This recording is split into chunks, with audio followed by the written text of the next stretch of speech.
وَأَمَّا بِنِعْمَةِ رَبِّكَ فَحَدِّثْ، اور جو نعمت ہے آپ پر ہوئی ہے جو آپ کے رب کی طرف سے، اس کا خوب چرچا کرو، اسے خوب بیان کرو، حدث، بیان کرو، عام کرو، پھیلاؤ، چرچا کرو۔ اب اس کے جو معنی لیے گئے ہیں، سب سے پہلا اس کا مفہوم ہے نعمت کا اعتراف اور اظہار۔ اللہ کی کوئی نعمت آپ پر ہوئی ہے، آپ اس کا اعتراف بھی کیجئے اور اظہار و اعلان بھی کیجئے، لوگوں کے سامنے بھی بیان کیجئے۔ یہ بھی شکر کی سب سے پہلی منزل ہے، بہت بنیادی منزل ہے۔ اس کی بالکل برعکس کیفیت یہ ہے کہ کسی شخص کو اللہ نے آسودگی دی ہے لیکن پھٹے کپڑے پہنے پھر رہا ہے، نعمت کو ظاہر نہیں کر رہا۔ اگر کسی کی تنگی ہے، اس کے کپڑے پھٹے ہوئے ہوں یا اس کے اوپر اگر لگے ہوئے ہوں پیمند، کوئی حرج نہیں، لیکن یہ کہ ہو کشادگی اور آسودگی اور پھر انسان یہ حلیہ بنائے، یہ گویا کہ یہ اس نعمت کا انکار ہے، اس کو چھپا رہے ہیں۔ تو اعتراف و اظہار نعمت اور اس پر اللہ کا شکر ادا کرنا۔ دوسرا مرحلہ ہے نعمت کی حق کی ادائیگی، جس کام کے لیے وہ دی گئی ہے نعمت، اس کو اس کے لیے استعمال کیا جائے، جس کو کہ امام راغب اصفہانی نے یہ شکر بالجوارح سے تعبیر کیا ہے، اس کا حق ادا کرو اس نعمت کا۔ لیکن سب سے اہم حصہ جو ہے، جو حضور پر نعمت خصوصی ہوئی ہے صلی اللہ علیہ وسلم، وہ نعمت ہدایت۔ سب سے بڑی نعمت ہے ہی نعمت ہدایت، بلکہ میں آگے بڑھ کر جملہ کہہ رہا ہوں، نعمت ایک ہی ہے اور وہ ہدایت ہے، اور کوئی نعمت نہیں ہے۔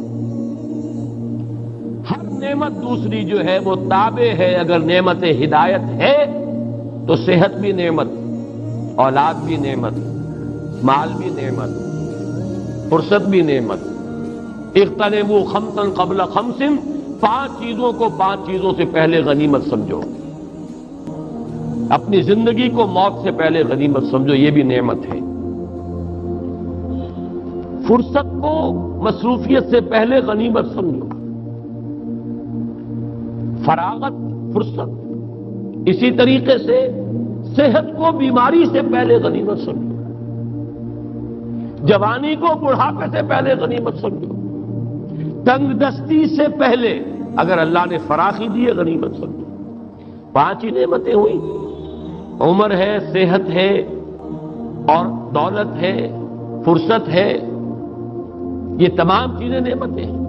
لیکن نعمت ہونا ان کا منحصر ہے اگر نعمت ہدایت بھی موجود ہے، یعنی جس کو آپ کہتے ہیں نا وہ چیز کہ جو جس سے مس کر جائے گی وہ سونا بن جائے گا، اور اگر وہ شے جو ہے وہ مس نہیں کر رہی تو لوہے کا لوہا ہے۔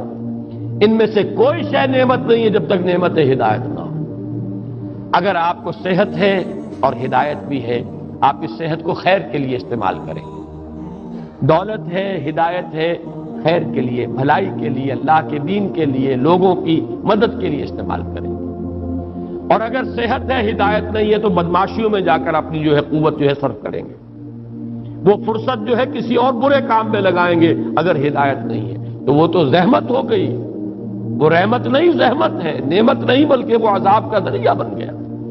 تو ہدایت ہی در حقیقت واحد نعمت ہے جو فی نفس ہی نعمت ہے، باقی ساری نعمتیں اس کے ساتھ مشروط ہو کر نعمت بنتی ہیں۔ اللہ نے ہدایت دی ہے، اے نبی اب عام کرو، چرچا کرو، پھیلاؤ، اس کی تبلیغ کرو، حکمت بانٹو۔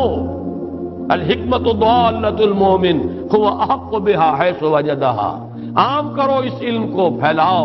یعلمہم الکتاب والحکمہ، قرآن کی اس دعوت کو عام کرو۔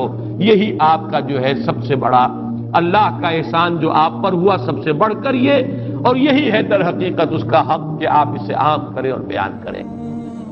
اس میں بعض صوفیاء نے ایک بات کہی ہے، اور وہ یہ ہے کہ بعض ہمارے اکابر جو ہیں، خاص طور پر تصوف کے میدان کے، ان سے کچھ منقول ہیں ایسی باتیں کہ عام آدمی سمجھتا ہے کہ وہ بڑا تکبر اور عجب کا اظہار انہوں نے کیا۔ مثلاً یہ کہ شیخ احمد سرہندی رحمۃ اللہ علیہ اپنے بعض ایسے مقامات کا تذکرہ کرتے ہیں کہ عام آدمی سمجھتا ہے کہ انہیں بیان نہیں کرنا چاہیے تھا، اللہ نے اگر یہ رتبہ دیا بھی تھا تو اس کو بیان کرنے کی ضرورت نہیں تھی۔ نہ کرتے تو اچھا تھا. اس میں تعلی اور تکبر اور کچھ عجب کی بو آتی ہے کچھ لوگوں کو. اسی طرح سے کچھ اسی قسم کے دعوے جو ہے شاہ ولی اللہ دہلوی کے بھی ہیں رحمۃ اللہ علیہ. بعض حضرات کو ان سے بھی انقباض ہوتا ہے، لیکن یہ کہ قاضی ثناء اللہ پانی پتی رحمۃ اللہ علیہ نے ان کی طرف سے دفاع کیا ہے، اور وہ دفاع یہ ہے کہ یہ بھی در حقیقت اس حکم کے تابع ہے. اللہ نے اگر وہ مقام دیا تھا اس کا اظہار و اعتراف ان کے ذمے تھا، اگر وہ اسے بیان نہ کرتے. اور ظاہر بات ہے کہ وہ اپنے تزکیہ نفس کے اس مقام تک پہنچ چکے ہوتے ہیں یہ حضرات کہ اب ان کے لیے عجب اور تعلی والی بات نہیں ہوتی. ان تمام رذائل نفس سے تو وہ اپنے نفس کو پاک کر چکے ہوتے ہیں. قد افلح من زکاہا. اب ظاہر بات ہے کہ اگر احمد سرہندی اس مقام پر نہیں ہے تو اور کون ہوگا، اور شاہ ولی اللہ اس مقام پر اگر نہیں ہے تو اور کون ہوگا.